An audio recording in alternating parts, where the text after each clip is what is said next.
Guevara. His name was Captain Thomas Sankara. You may have not heard of him before, but you'll definitely remember him after you hear his story. A revolutionary symbol of Pan-Africanism and anti-imperialism, Sankara was a soldier, military leader, prime minister, and president of his country that he himself renamed Burkina Faso. He's probably the world's only leader to ever compose his country's national anthem. And in just 4 years of power, from 1983 to 1987, he led programs that vaccinated 2.5 million children, increased literacy by 60%, and planted 10 million trees. He's the first African leader to appoint women to high governmental positions, outlawing female genital mutilation, forced marriage, and polygamy. He banned luxury from his government, replacing Mercedes chauffeurs and first-class airplane tickets with cheap Renaults, small public salaries, and a mandatory dress code of natively produced clothes. He opposed foreign aid and backed it by making his country self-sufficient, challenging the authority of former colonial powers such as France. But his unique legacy was cut short by a treacherous assassination in 1987, who many believe was carried out by his then close friend and now ousted dictator and longtime France ally, Blaise Compaoré. Mais je voudrais simplement dire que nous devons accepter de vivre africain. C'est la seule façon de vivre libre et de vivre digne. Je vous remercie, Monsieur le Président. La patrie ou la mort, nous vaincrons. Born in 1949 in the small town of Yako, he was the third of 10 children. Thomas's family wanted him to be a priest, but like many of his generation in Burkina Faso, then known as Upper Volta, he joined the military. In 1970, when he was just 20 years old, Sankara was sent to Madagascar for officer training. During his stay, he witnessed a popular uprising as students and farmers took to the streets and toppled their government and France's lingering colonial rule. This was a transformative experience for the young officer, who returned back home in a revolutionary spirit.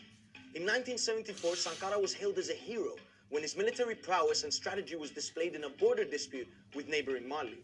Sankara's star rose. He was outspoken, he maligned the corrupt, and wanted his country to be less dependent on former colonial powers. This put him at odds with the ruling elite, leading to his arrest on several occasions during the 1970s. But Sankara's popular support meant that he could not be ignored. And after rising through the ranks for more than a decade, in 1983, he was appointed Prime Minister of Upper Volta by President Jean-Baptiste Ouédraogo, who came to power a year earlier in a coup. However, a few months later, Ouédraogo fired him and placed him under house arrest. But soon, the people of Upper Volta started revolting. Mass protests ensued in the capital Ouagadougou, and the government ground to a halt, sparking the country's fourth coup in 17 years, led by Sankara's close friend and comrade, Blaise Compaoré. Sankara was free and now president of his country at only 33 years of age. Je me retrouve un peu comme un cycliste qui grimpe une pente raide, qui a à gauche, à droite des précipices. Il est obligé de pédaler, de continuer de pédaler, sinon il tombe.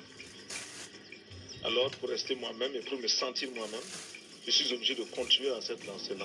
As a young leader, Sankara cast himself as a symbol of a proud and young Africa. Good-looking with a beaming smile and a love of sports, he was a heartthrob president. And among other things, he was an accomplished guitarist, often spotted at night jamming with musicians. But he was also a conscientious, disciplined military man, frequently dressed in army attire with a mother-of-pearl pistol tucked into his belt, a gift from North Korean leader Kim Il-sung. But it wasn't just an image or a myth. His accomplishments speak for themselves. From 1983 to 1987, he did the following.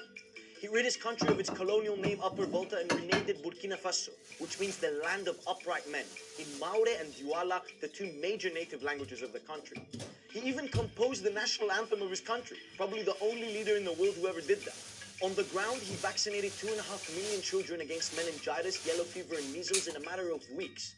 He initiated a nationwide, increasing the literacy rate from 13% in 1983 to 73% in 1987. He also stopped foreign aid to his country. Il y en a qui demandent mais où se trouve l'impérialisme. L'impérialisme, regardez dans vos assiettes quand vous mangez les grains de riz, de maïs, de mil importés. C'est ça l'impérialisme. N'allez pas plus loin. N'allons pas plus loin. But had a plan to back it up. He redistributed land from the feudal landlords and gave it directly to the peasants, and increased wheat production in 3 years from 1,700 kilograms per hectare to 3,800 kilograms per hectare, giving the country food self-sufficiency. He also managed to build a road and a railway to tie the nation together without foreign aid.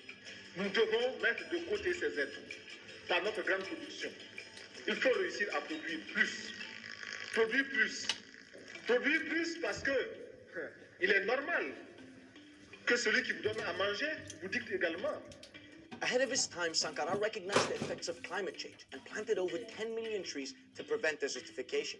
He clamped down on government corruption hard, selling off the government fleet of Mercedes cars and making the cheapest car at the time, the Renault 5, the official service car of the ministers. He also reduced the salaries of all public servants, including his own, and forbade the use of government chauffeurs and first-class airline tickets. He even forced civil servants to pay 1 month's salary to public projects. Sankara was so committed to his principles that he refused to use the air conditioning in his own office on the grounds that such luxury was not available to anyone but a handful of Burkinabés. And he required public servants to wear a traditional tunic woven from Burkinabe cotton and sewn by Burkinabe craftsmen. Le Burkina Faso est venu vous exposer ici la cotonnade produite au Burkina Faso, tissée au Burkina Faso, cousue au Burkina Faso pour habiller les Burkinabés. Ma délégation et moi-même, nous sommes habillés par nos tisserands, nos paysans. Il n'y a pas un seul fil qui vienne de l'Europe ou de l'Amérique. One of his most profound successes was achieved through his unwavering commitment to gender equality. He outlawed female genital mutilation, forced marriages, and polygamy. He became the first African leader to appoint females to high governmental positions. He encouraged female employment, recruited them into the military, and granted pregnancy leave during education. Ce qui veut dire que nous devons donner à chaque femme un emploi. Nous devons donner à chaque femme le moyen de gagner honnêtement et dignement sa vie. Funnily enough, Sankara, who loved motorcycles, formed an all-women motorcycle bodyguard squad, and all the women traveled with him wherever he went across the country. Another important facet of Sankara's legacy was his humility and lack of willingness to create a cult of personality for himself. Despite all of his power, accolades, and popularity, he declined to have his portrait hung in public spaces and government offices, claiming that, quote, there are 7 million Thomas Sankaras, referring to the entire population of his country. Outside of Burkina Faso, Sankara opposed foreign aid strongly.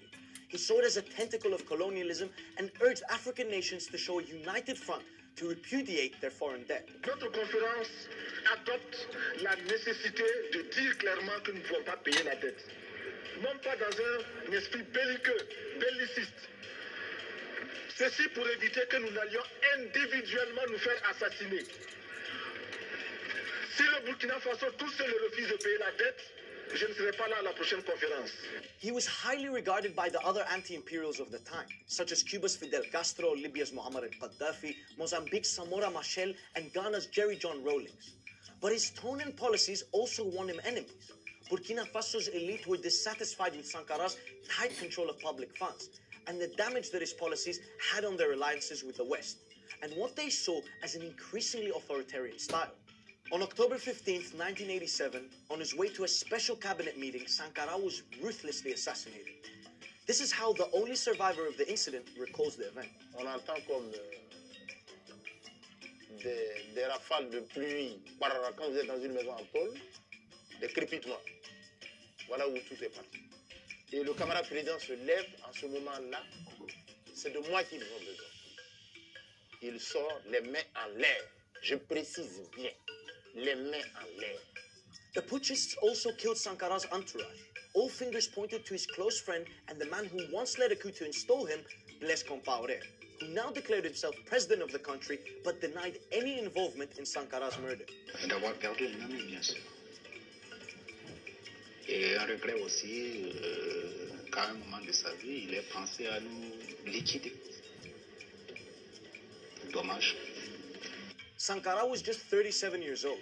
Burkina Faso quickly drifted away from Sankara's vision of a self-sufficient anti-imperial state. Compaoré's regime incessantly tried to erase his memory.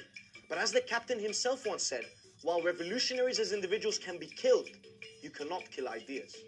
Compaoré was himself ousted by a popular revolution after he tried to extend his 27-year rule in 2014. The young protesters who called for his removal wore t-shirts that said, Sankara, he still provokes. Compaoré is now unable to return to his country. There is an international arrest warrant out for him for Sankara's assassination and lives in exile in the Ivory Coast. In the last few years, DNA tests and further investigations and trials into Sankara's death have taken place. with the most recent call for justice being directed to Francis Macron to release confidential files which investigators believe will reveal the former colonial nation's role in his assassination. La France ne comprend pas l'Afrique. Et il est grand temps qu'elle la comprenne. La politique africaine de la France, nous la trouvons très française. Today, 33 years after his passing, a statue of Sankara was erected in 2019 in his capital city at the very location he was killed. Burkinabe youth still sing songs in his name and find inspiration, pride, and dignity in his memory.